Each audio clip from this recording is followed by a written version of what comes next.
नमस्कार दोस्तों, स्वागत है आप सभी का। दोस्तों, आप सभी को मकर संक्रांति की ढेरों शुभकामनाएं। आज मैं मकर संक्रांति की पूजा विधि आपको करके बताने वाली हूँ कि हमें मकर संक्रांति में किस प्रकार से पूजा करनी चाहिए, क्या दान करना चाहिए और किस प्रकार से मनाना चाहिए। दोस्तों, मकर संक्रांति के दिन विशेष रूप से सूर्य भगवान की उपासना की जाती है और सूर्य भगवान की उपासना करने के लिए इस दिन मकर संक्रांति के दिन हमें ब्रह्म मुहूर्त में यानी कि सूर्योदय से पूर्व ही उठना होता है और इसमें लाल चीज़ों का विशेष महत्व होता है। तो मैं कलश की स्थापना कर रही हूँ और लाल चंदन से इस प्रकार से मैंने तांबे के लोटे पर एक स्वास्तिक बना लिया है और इसमें हम थोड़ा सा गंगा जल डालेंगे, हल्दी की गांठ, सुपारी, सिक्का और थोड़ा सा इसमें अक्षत डालेंगे। जो भी हम कलश स्थापना में चीज़ें यूज़ करते हैं, साथ में इसमें थोड़ा सा लाल चंदन भी डाल देंगे। और यहाँ पर देखिए, हम अष्टदल कमल बनाने के लिए गेहूं का इस्तेमाल करेंगे।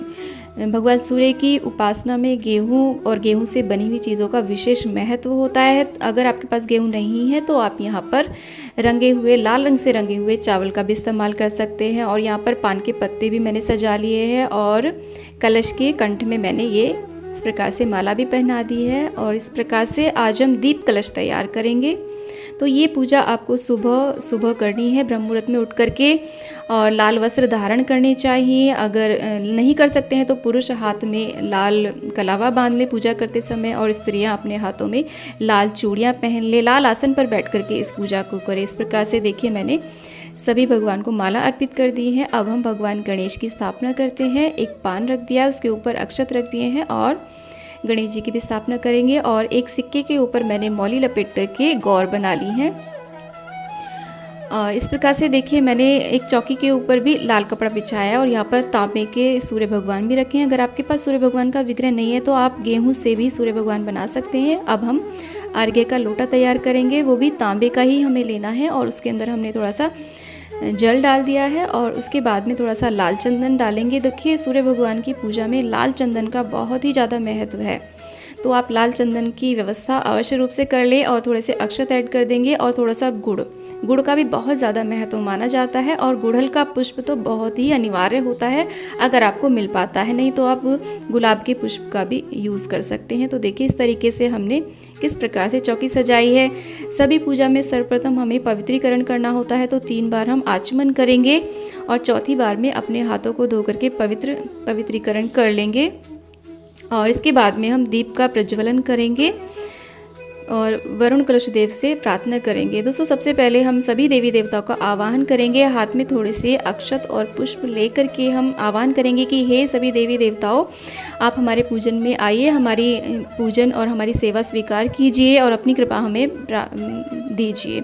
इस प्रकार से इन्हें छोड़ते हुए सभी देवी देवताओं को हम आवाहन करेंगे। भगवान सूर्य का भी हम आवाहन कर लेंगे।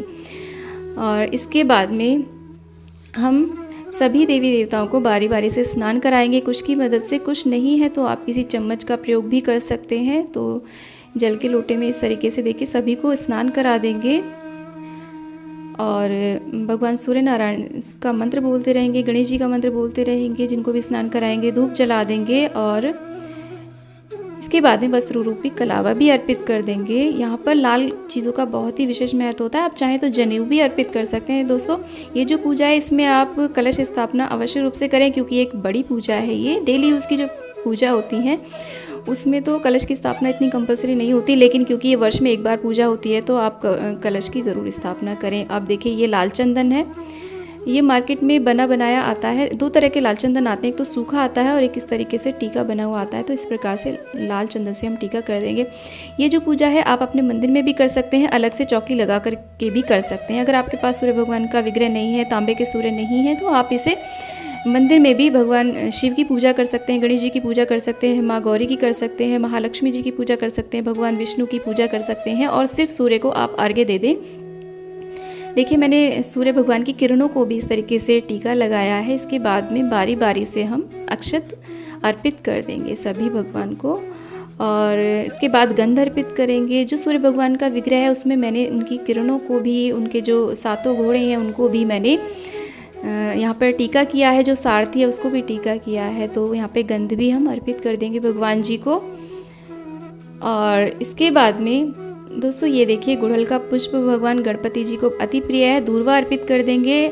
और माता गौरी को भी, सभी देवी देवताओं को हम पुष्प अर्पित कर देंगे। भगवान सूर्य को भी गुड़हल का पुष्प अति प्रिय है, तो आप गुड़हल का पुष्प अर्पित करें। नहीं मिलते हैं तो आप गुलाब का पुष्प भी अर्पित कर सकते हैं, या फिर आप ऑरेंज जो गेंदे के पुष्प आते हैं उन्हें भी आप अर्पित कर सकते हैं। तो देखिए मैंने सभी भगवान को पुष्प अर्पित कर दिए हैं।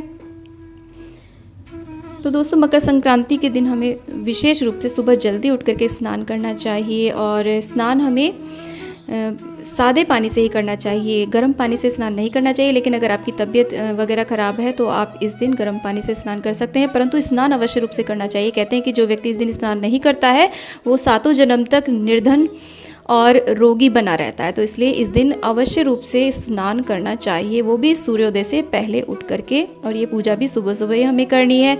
इसके बाद में हम कोई भी लाल फल, इसमें ध्यान रखिए आपको अनार अर्पित नहीं करना चाहिए। लाल फल, सेब, कोई भी मीठा लाल फल हम अर्पित करेंगे।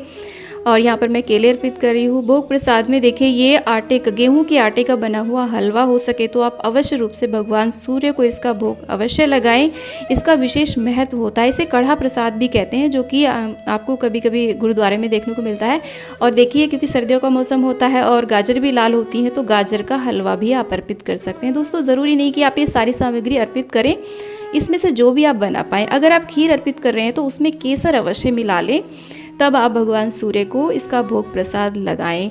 और इस दिन दोस्तों खिचड़ी का बहुत ही ज़्यादा महत्व होता है, और गुड़ का भी बहुत महत्व होता है। तिल से बने हुए लड्डू, गुड़ तिल से बने हुए लड्डू का बहुत महत्व होता है, उसका भोग लगाएं। और उसके बाद में अगर चाहें तो आप हवन भी कर सकते हैं। गाय के उपले पर गुड़ और काले तिल का आप हवन अवश्य करें, सूर्य भगवान के मंत्र बोलते हुए। दोस्तों मकर संक्रांति इतना बड़ा पर्व होता है कि हमारे देश के प्रत्येक कोने में किसी न किसी नाम से अवश्य रूप से मनाया जाता है। कहीं पर उत्तरायण के नाम से, पोंगल के नाम से, खिचड़ी के नाम से, लोहड़ी आदि के नाम से सभी धर्म संप्रदाय के लोग इसे मनाते हैं। यहाँ तक कि विदेश में भी इसे मनाया जाता है। इस प्रकार से हम सभी भगवान की आरती कर लेंगे। देखिए लास्ट में हम दान दक्षिणा भी थोड़ा सा यहाँ पे अर्पित कर देंगे, जितनी आपकी सामर्थ्य हो। दोस्तों ये जो पर्व होता है खिचड़ी पर्व के नाम से भी जाना जाता है, पोंगल के नाम से भी जाना जाता है, उत्तरायण के नाम से भी जाना जाता है। तो आप खिचड़ी अवश्य रूप से भगवान जी को भोग लगाएं, और खिचड़ी का दान भी दिया जाता है। खासकर काली दाल, थोड़ा सा देखिए काली दाल, चावल, नमक और ये देसी घी और कुछ दान दक्षिणा, इस प्रकार से अपनी सामर्थ्य अनुसार आप पूजा में अवश्य रखें। थोड़े काले तिल जिन्हें हमें दान करना है उन्हें आप अवश्य रखें। मकर संक्रांति के दिन आप इन सामग्री के अंदर और बहुत सारी सामग्री मिला करके अपनी सामर्थ्य के अनुसार दान कर सकते हैं। इस खिचड़ी को आप पास के ही मंदिर में या किसी भी ज़रूरतमंद को आप दान दे सकते हैं। आप खिचड़ी का भंडारा भी करा सकते हैं यदि आपकी सामर्थ्य है। इस दिन खिचड़ी का दान बहुत ही ज़्यादा महत्वपूर्ण माना जाता है, और इस दिन किसी पवित्र नदी में स्नान का भी बहुत महत्व होता है। यदि नहीं जा सकते हैं तो नहाने के जल में थोड़ा गंगाजल, थोड़े तिल डालें, तिल का उपटन करें तो बहुत ही श्रेयकर होगा। प्रयागराज में और गंगा सागर में बहुत बड़े मेले का आयोजन होता है मकर संक्रांति के दिन। इसके बाद सूर्य भगवान से प्रार्थना करेंगे कि हमारा जीवन भी आपके समान ही तेजवान और प्रकाशवान हो, और सूर्य को अर्घ्य देंगे। अर्घ्य देते समय इस प्रकार से अंगूठों को लोटे से अलग रखेंगे, और हमारी पूजा का हमें संपूर्ण फल प्राप्त हो इसके लिए हम आसन के नीचे थोड़ा सा जल छिड़केंगे और उसे अपने माथे से लगाएंगे। और सूर्य को अर्घ्य देते समय हम ओम सूर्याय नमः, सूर्य के सारे मंत्रों का जाप करेंगे। ओम घृणी सूर्याय नमः मंत्र का जाप करेंगे। आदित्य हृदय स्तोत्र का भी आप चाहें तो पाठ कर सकते हैं। और इस दिन पितरों का तर्पण अवश्य रूप से करना चाहिए। मकर संक्रांति का दिन पिता और पुत्र का दिन होता है, क्योंकि इस दिन भगवान सूर्य अपने पुत्र शनि के घर जाते हैं।